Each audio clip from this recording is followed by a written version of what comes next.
7 de la mañana con 31 minutos y lo siguiente es muy interesante, tiene que ver con algo que realizamos prácticamente todos los chilenos todos los días, que es la utilización de herramientas digitales. Fíjense que 4 de cada 5 menores de 18 años asegura que Internet es un lugar completamente seguro. Esta es una de las cifras que se marcan en el barómetro del bienestar digital en Chile, que refleja nuestros hábitos de navegación. Y queremos profundizar en este tema. Estamos con Pablo Cristini, que es director ejecutivo de Fundación Nativo Digital. Pablo, ¿cómo está? Muy buenos días. Hola, buenos días, Polo. El estudio muestra, bueno, varias cosas que son bien interesantes. Hay cierta disparidad, cierta desigualdad en términos de la utilización de las herramientas digitales, dependiendo de los distintos grupos etarios, pero también una diferencia muy grande en la sensación de seguridad con la que las personas utilizan estas herramientas, ¿no? Cuéntanos tú cuáles son los principales resultados que detectan ustedes de este estudio. Efectivamente, Polo, mira, el estudio en la práctica lo que buscaba era principalmente tener un análisis respecto de los hábitos y comportamientos que tenemos los usuarios en el mundo digital, pero también poder ver cuáles eran las competencias y las habilidades que tenemos los usuarios en este espacio. Y lo que pudimos detectar es que, de alguna manera, la brecha de acceso, que era durante mucho tiempo, las últimas décadas, uno de los principales temas en el mundo digital, cómo teníamos acceso a las tecnologías, ha ido salvándose en la medida en que la tecnología móvil ha ido ingresando al hogar y a los distintos usuarios. La gran mayoría de las personas hoy asegura que tiene la posibilidad de acceder a Internet, al menos desde el teléfono con datos. Pero una de las cosas más relevantes que demuestra este estudio es que, independiente de que estamos más de 8 horas conectados diariamente, y que eso además muestra lo que hoy día se plantea como heavy users, somos personas que el estudio muestra, por ejemplo, que más del 75% de las personas lo último que hace al acostarse es revisar el teléfono, lo primero que hace al levantarse es mirar el teléfono. Está lo que los gringos han llamado el FOMO, que es el Fear of Missing Out, como miedo a perderme algo por estar conectado. Por lo tanto, somos super heavy users, super conectados, pero en la práctica estamos teniendo acciones de riesgo que demuestran que no somos usuarios competentes, como por ejemplo la que planteabas tú, que mucha gente, más del 70%, plantea que dice tener un conocimiento alto y profundo de las tecnologías, pero en la práctica tienen una cuenta para una contraseña para todas sus cuentas, tienen cuentas públicas en las redes sociales, aceptan cuentas de desconocidos, no tienen control respecto de los datos que tienen en sus distintas cuentas, y ha sido una serie de acciones que de alguna manera hablan de que tenemos un usuario que está constantemente conectado, pero que está teniendo acciones que no necesariamente hablan de ser un usuario competente. Y esa es la nueva brecha que aparece en el horizonte del espacio digital, del ecosistema digital, de la que nos tenemos que hacer cargo desde el mundo público y desde el mundo privado. Durante esta pandemia ha habido muchísima gente que ha ingresado de manera mucho más profunda a la utilización de las herramientas digitales, por ejemplo, para realizar compras. Hemos visto cómo el comercio electrónico efectivamente ha subido muchísimo. Y ahí se da una especie de paradoja, porque por un lado es necesario confiar en los sitios, en los proveedores, en las marcas, ¿no es cierto?, donde compramos, pero al mismo tiempo hay que desconfiar de la posibilidad de que pueda pasar algo con nuestras cuentas y con nuestras contraseñas, ¿no? Efectivamente, uno de los temas que hoy aparece en la mesa, y sobre todo a partir de lo que ha podido ver la sociedad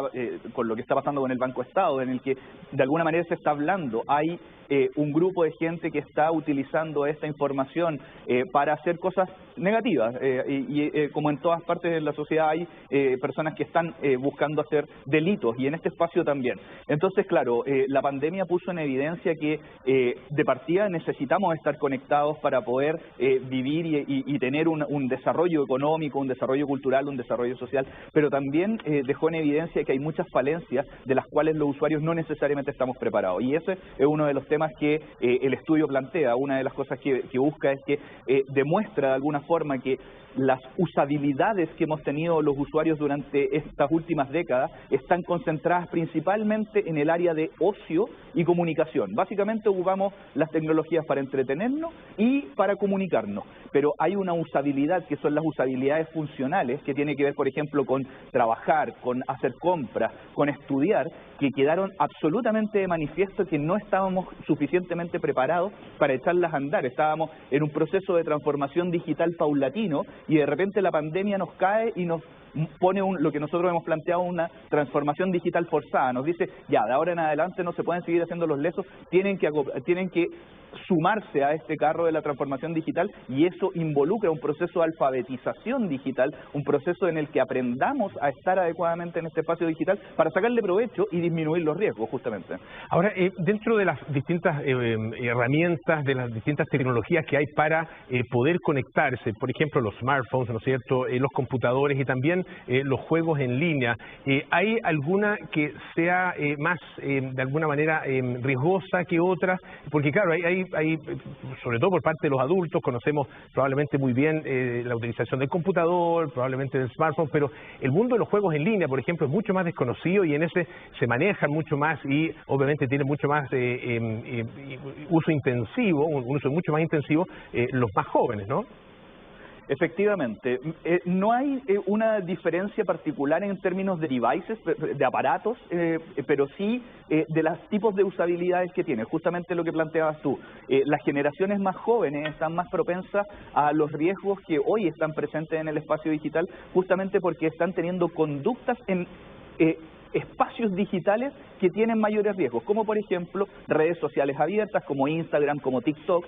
están pasando grande tiempo ahí y comparten mucha información. Muchas veces los chiquillos y las chiquillas hoy día no se dan cuenta la cantidad de información que entregan y empiezan a construir una huella digital, que es lo que se denomina en términos teóricos,